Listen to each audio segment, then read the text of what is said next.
भी नहीं हुआ था। दरअसल ये कहानी भारत की आजादी से पहले की है। तो इसलिए आवश्यक है कि घड़ी की सुइयों को पीछे घुमाते हुए हवा को ले चलें। महात्मा गांधी के नेतृत्व में लड़े गए हमारे देश के सफल स्वतंत्रता आंदोलन के आरंभ में ये दक्षिण अफ्रीका है।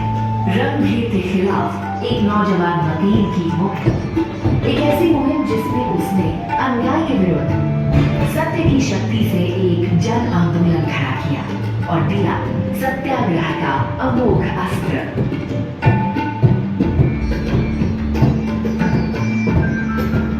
और यही वह कर्मभूमि थी जहां उन्होंने स्वच्छता पर जोर देते हुए स्वच्छता को सामुदायिक जीवन का आवश्यक अंग बनाया।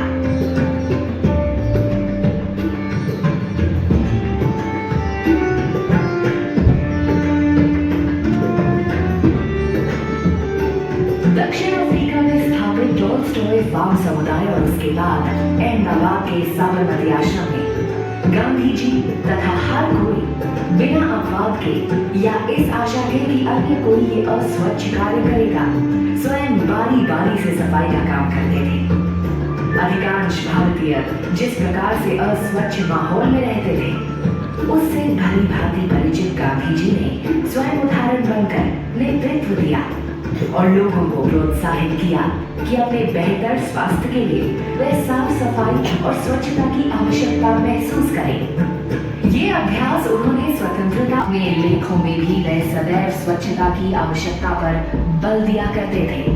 हमारी कई बीमारियों का कारण हमारे शौचालयों की बुरी अवस्था है, साथ ही कहीं भी और सब जगह मल त्याग करने की हमारी बुरी आदत।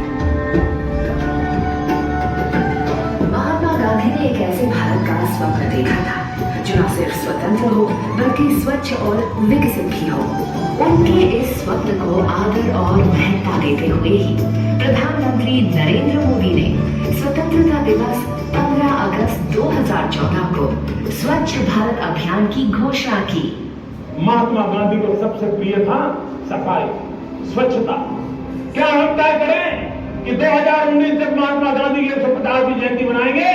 हमारा गांव, हमारा शहर, हमारा गली, हमारा मोहल्ला, हमारे स्कूल, हमारे मंदिर, हमारे अस्पताल, सभी क्षेत्र गंदगी का नाम और निशान नहीं रहने देंगे। प्रधानमंत्री का यकीन था कि वैसे तो कई मसले थे जो भारत को हल करने थे, परंतु उन सब में सबसे ज्यादा जरूरी था लोगों का अच्छा स्वास्थ्य सुनिश्चित करना। और भारत तब तक स्वस्थ राष्ट्र नहीं बन सकता था जब तक कि वह इस बेहद पुरानी खुले में शौच की आदत का उन्मूलन नहीं कर लेगा।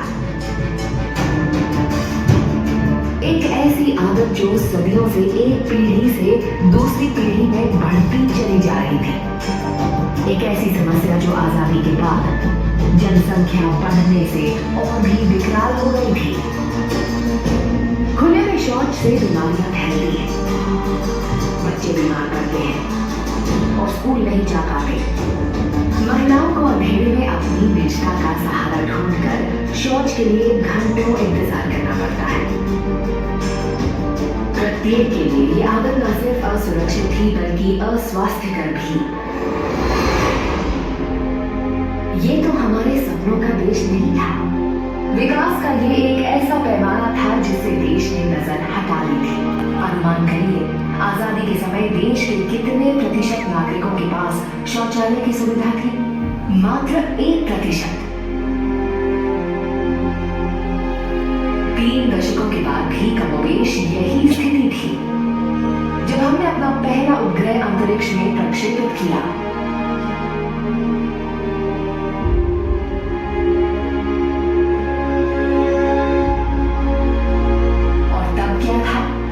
एशियाई खेलों का आयोजन किया था, या फिर जब हम क्रिकेट का विश्व कप जीते थे, तब भी सिर्फ 2% भारतीयों के पास शौचालय की सुविधा उपलब्ध थी। 1980 के दशक में सरकारी स्वच्छता कार्यक्रमों के साथ धीरे धीरे स्थिति में सुधार हुआ। परंतु तब भी जब हम सदी के अंतिम वर्ष में नाभिकीय शक्ति बने, मात्र 18% भारतीयों के पास शौचालय की सुविधा उपलब्ध थी। जब प्रधानमंत्री मोदी ने वर्ष 2014 में अपना दूरदर्शी अभियान देश के सामने रखा, तब सिर्फ 39% भारतीयों के पास शौचालय की सुविधा थी। यही वह राष्ट्र क्षण थी जिसे स्वच्छ भारत अभियान के माध्यम से प्रधानमंत्री ने बदल डालने का स्वप्न देखा था। क्या हम ऐसा कर सकते हैं? क्या ये बहुत बड़ा स्वप्न है? आइए देखें समस्या कितनी विशाल थी। स्वच्छ भारत मिशन का अभियान लागू करने वाली टीमों को मात्र 5 वर्षों में 55 करोड़ भारतीयों को शौचालय की सुविधा दिलाकर खुले में शौच करने से रोकना था। जी हाँ, 55 करोड़। सारे विश्व में खुले में शौच करने वालों का 60% अकेले भारत में था। कल्पना करिए, दुनिया का हर दूसरा खुले में शौच कर रहा व्यक्ति एक भारतीय था। ये बड़ी चुनौती थी, सिर्फ व्यापकता और गति की नहीं, बल्कि श्रम और संधारणीयता की भी। मात्र 60 महीनों में 55 करोड़ लोगों के लिए शौचालयों का निर्माण भला कैसे संभव था? लोगों की सोच, आदतें और व्यवहार कैसे बदलेंगे? यदि शौचालय बन भी गए तो क्या लोग उनका उपयोग करेंगे और उनको साफ भी रखेंगे? खासकर ग्रामीण भारत में इन सब का उत्तर छिपा था अभियान को एक जन आंदोलन बनाने में। ठीक उसी तरह जैसे गांधी जी के जन आंदोलन के स्वयंसेवक सत्याग्रही कहलाते थे, प्रधानमंत्री मोदी की परिकल्पना ने हर राज्य के मुख्यमंत्री, हर जिले के जिलाधिकारी, हर गांव के स्वयंसेवक को अनुप्रेरित किया, जिन्हें प्रधानमंत्री ने नाम दिया भारत के स्वच्छाग्रही। ये स्वच्छाग्रही ही थे जिन्होंने जमीन पर स्वच्छता प्रक्रिया का नेतृत्व किया। दरअसल उनमें से अधिकांश महिलाएं और बच्चे थे। उन्होंने आगे आकर पहल की, न सिर्फ लोगों के व्यवहार और दृष्टिकोण बदलने की, बल्कि उन्हें भी आगे आकर स्वच्छाग्रही बनने को प्रेरित भी किया। जब 2 गड्ढों वाले शौचालय को सही तकनीक के रूप में मान लिया गया,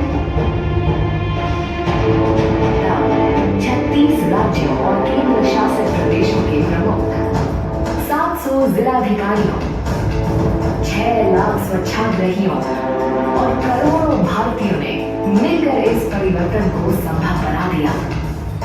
इसमें शामिल थे ग्राम पंचायतों के मुखिया, स्वयंसेवी छात्र, नई प्रशिक्षित रानी मिस्त्रियां, युवा प्रोफेशनल और सितारे, जिन्होंने अपना समय और प्रयास दोनों स्वेच्छा से इस कार्य में दिए। सच्चे अर्थों में ये एक जन आंदोलन था।